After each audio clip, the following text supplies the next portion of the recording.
Hello everybody, it's that time of the week where basically I give you guides on the deck I've been playing throughout the week. And this one is going to be the fully made Zoolock guide, and basically it's going to be broken up into 3 parts.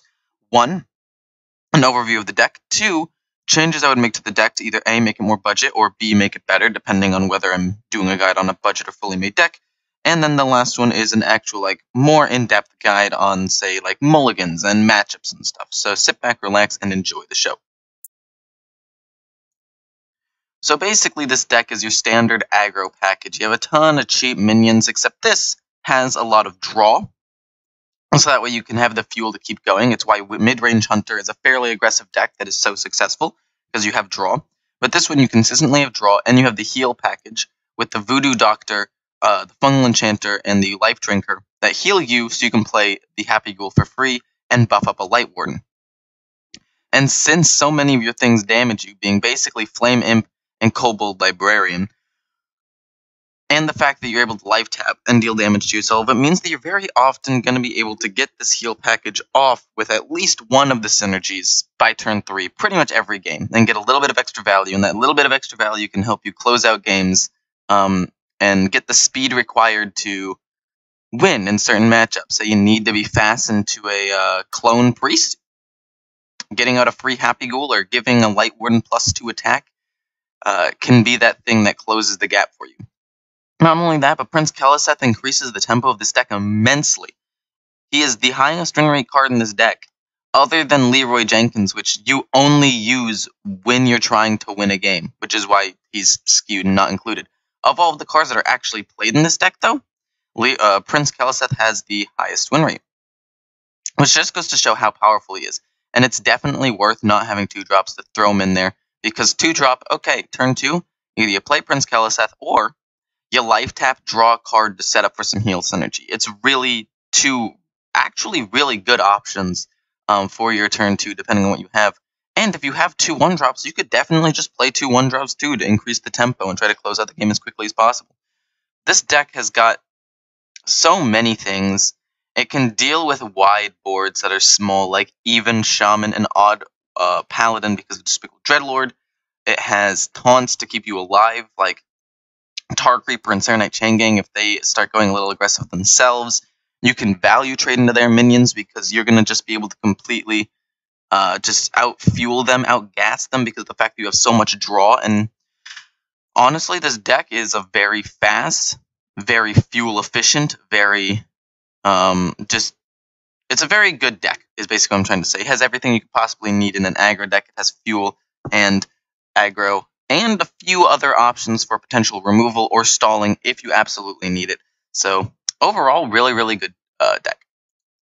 Moving on to changes I would make to the deck. So basically, the only changes I would make to this deck are taking out the legendaries, being Prince Keleseth, the Solarium, and Leroy Jenkins, and putting in a few common and rare replacements. Basically, Solarium and Voodoo, not Voodoo Doctor, sorry, Prince Keleseth, you will take out for the Vulgar Homunculus. The 2/4 for 2 is, with Taunt, is probably one of the best value taunts that you will ever see in this game. Because it's just a standalone 2/4, no real drawbacks other than taking a little bit of damage, and taking the damage doesn't even affect you because you want to take a little bit so you can heal up. So it's actually makes some matchups, in my opinion, a little bit better. For example, the biggest one being Odd Rogue. Odd Rogue, in my opinion, after the nerf, sure, it's not going to be played quite as much, but into that matchup a while back, the Vulgar Homunculus actually made the matchup better because it stalled out for one more turn and allowed me to build up a little bit of a board behind it. I protected my board from being wiped by turn 2 because he could trade in with his Argent Squire and Hero Power, but this time I'll be able to play that, stall out a turn, and then set up my turn 3. And if my turn 3 includes a Tar Creeper, then my turn 4. And it's just actually a pretty good replacement, considering the fact that it's so valuable and synergizes well with the heal strategy, and actually makes some matchups better. Obviously, some other ones, like ones where you have to go super aggressive really early on, are not as good, but I do still think that it is a viable replacement. The last thing is taking out Leroy Jenkins for a Doom Guard, which honestly is not even that big of a deal. It's just trading like 1 damage, but it's a more durable body. And if you play it when you have very few cards left in your hand, then you're really not even losing that much in general. And then the last thing, I personally liked keeping 2 Serenite Chain Gangs. Being able to play 2 monsters for 1 card was, in my opinion, pretty solid. I think that being able to do that allows you to heal more minions with Fungal Enchanter and buff more with Fungal Mancer and just have a wider board, which is what this deck goes for. But you could take out 1 for another Spellbreaker or Doomguard if you like, because Serenite Chain Gang, after the nerf where it doesn't make a copy of itself, it just makes another Serenite Chain Gang, it's not quite as good with the Prince Keleseth, but it's still not that bad either. I would definitely still keep 2 in the deck, but if you guys don't want to, there are definitely some things you could take it out for, if you so choose. Also, you could take one out for a Raid Leader. A while back, I threw in a Raid Leader into this deck and increased the win rate a little bit. It gave a little bit of extra aggro potential, so if you want to try that out, you should be more than happy to. The Raid Leader, taking it out for a Serenite Chain Gang, could actually be a pretty decent addition. Okay, now for matchups and like Mulligan guides and stuff. So basically, I'm just going to go through every single class and tell you if they do well or bad into it. And then at the end, I'll give you some mulligans and things that you should keep and get rid of. First one is Druid. Druid is in a really bad spot right now. I feel like you should be pretty good into it, especially considering the best deck is Mechathune Druid. Sure, he can wipe your board with Wild Pyromancer play, but if you never commit too hard to the board, since you have so much draw, you can just continually rebuild the board, and he'll run out of Wild Pyromancers after 2 board wipes, and then you're in the clear. You can just go face. And sure, he can gain a ton of armor, but you have enough aggro to deal with that. Hunter. Hunter is a little bit rough for you. With the Spellstone nerf, I think that it has the potential to be better, because usually turn 5, when he got out the 3/3s, it was really, really rough for you. Especially considering your only response was a Serenite Chain Gang. He hits 2 wolves into it, then you play Despicable Dreadlord, kill off 2 wolves, and that was like your best response to him playing the Spellstone. That or trading a 3/2 into it, which you shouldn't do. You should have probably gone face with that, because this is an aggro deck, but not important. Anyway. With that nerf, though, it means there's 1 more turn before they get that major aggressive power play. And they only have a few things that really deal with you. Also, if they don't play Rexxar immediately, you know, like turn 6, and they choose to play Spellstone instead, that's a turn that you're not getting wiped. But if they choose to do that, then next turn, if they Spellstone, they can't hero power. It being 6 mana was actually a really, really big nerf to the card.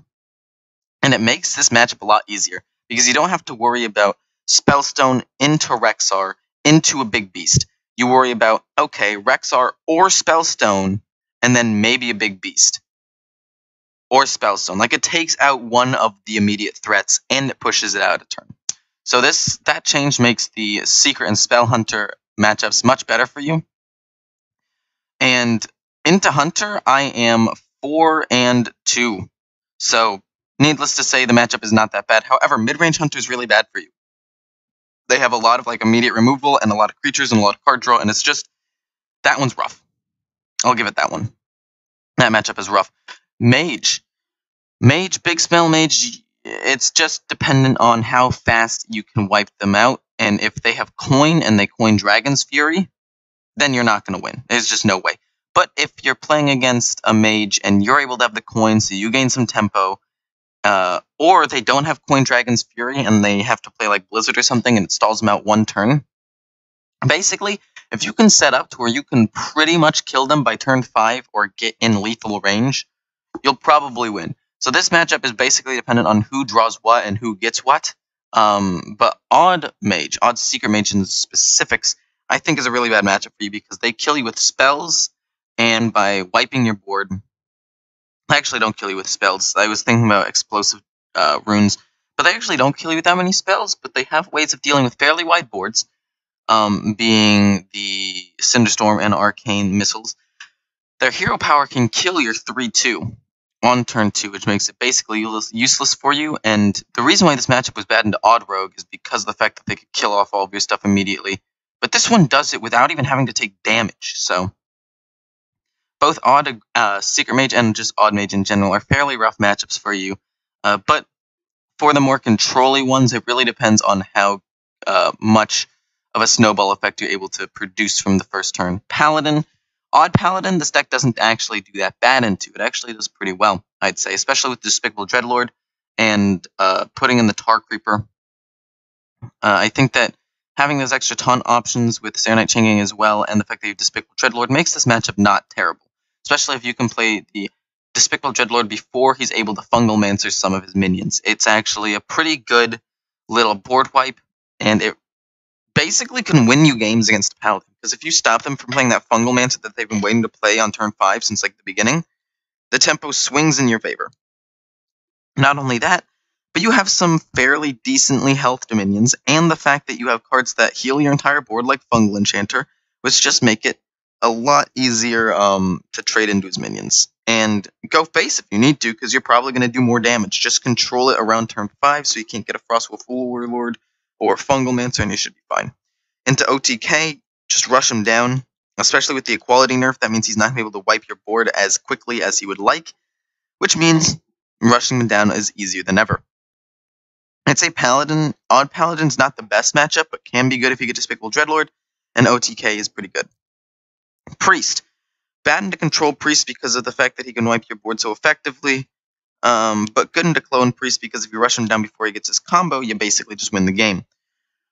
That being said, I don't think that Combo Priest is the worst matchup. I think that overall Priest as a whole is a good matchup for you. I just think Control Priest is worse. Especially considering Duskbreaker kills your entire board turn 4. That's a bit of a rough one. That being said, it's not the worst. And if they don't have that card on turn 4, I mean they usually do, but since you're playing Warlock, they'll probably assume you're playing Cube or Control or Mecha'thun, so they won't keep the Duskbreaker, which means you're in the clear. If Zoolock was super popular and more popular than it is right now, I'd say maybe it would be worse, but I think that people will assume that it's not Zoolock right now, because it's actually not that popular in the meta, which means that you could potentially cheese out some wins into these decks. Rogue.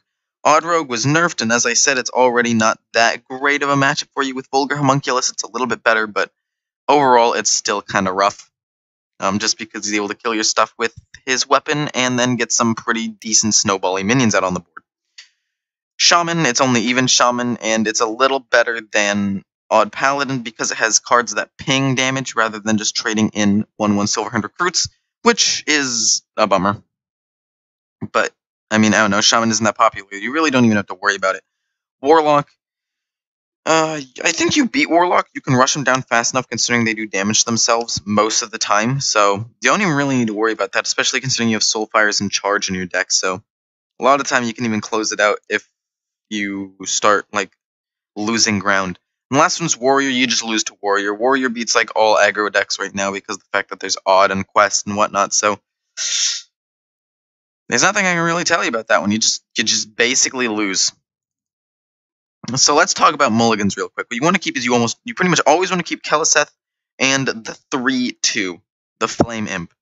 Those are 2 guaranteed keeps literally all the time, and Happy Ghoul, because it's very likely that you end up drawing a heal. Other than that, just keeping some 1-drops is probably your best play. It's just that simple. Like keeping Happy Ghoul, Flame Imp, Prince Keleseth, ideal 1, 2, 3, especially if you're able to draw a card that heals.